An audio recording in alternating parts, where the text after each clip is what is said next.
तापमानाचा भडका उडाल्याने राज्यात होरपळ वाढली आहे. विदर्भासह महाराष्ट्रात सूर्य अक्षरशः आग ओकतोय. कमाल तापमानाचा पारा नवी उच्चांक प्रस्थापित करत आहे. अकोल्यात उष्णतेची लाट उसळल्याने जमीन भाजून निघत आहे. मिळालेल्या माहितीनुसार अकोल्यात उष्माघाताचे सर्वाधिक म्हणजे 72 रुग्णांची नोंद झाली आहे.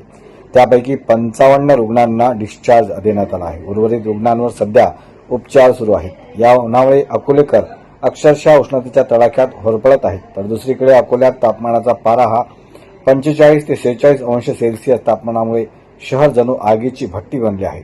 दुपारचीच नव्हे तर रात्रीचीही उष्ण झळा जाणवत आहे. आरोग्य विभागाने नागरिकांना काळजी घेण्याचे आवाहन केले आहे. पश्चिम विदर्भामध्ये 5 जिल्हे आहेत. त्याच्यामध्ये अकोल्यामध्ये सर्वात जास्त आपले उष्णघाताचे पेशंट आहेत. सध्या तरी आमच्याकडे 72 केसेस आहेत रिपोर्टेड. त्यापैकी 55 केसेस आमचे ऍडमिट होते आणि ते डिस्चार्ज पण झालेले आहेत. बाकीच्यावर ट्रीटमेंट चालू आहे.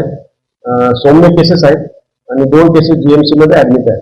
वाशिम जिल्ह्यात एक केस आहे, ते पण ऍडमिट आहेत.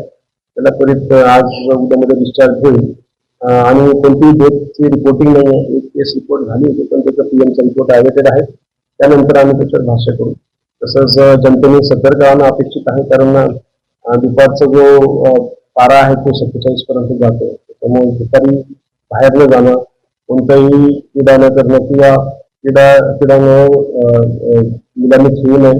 तसेच काही सामाजिक मेळावे असतील बाहेर ते पण टाळावे आणि परिधान करताना सुती कपडे, डोक्यावर टोपी आणि करण्याचा वापर करावा.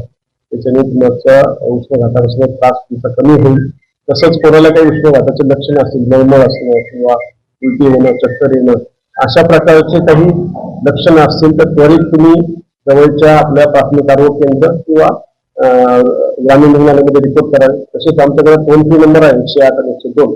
तिथं त्वरित तुम्ही कॉल करून अशा प्रकारचे लक्षण असलेले त्वरित दाखल करून तुम्ही त्याचं ट्रीटमेंट घेऊ शकतात आणि स्वतःची काळजी घ्या.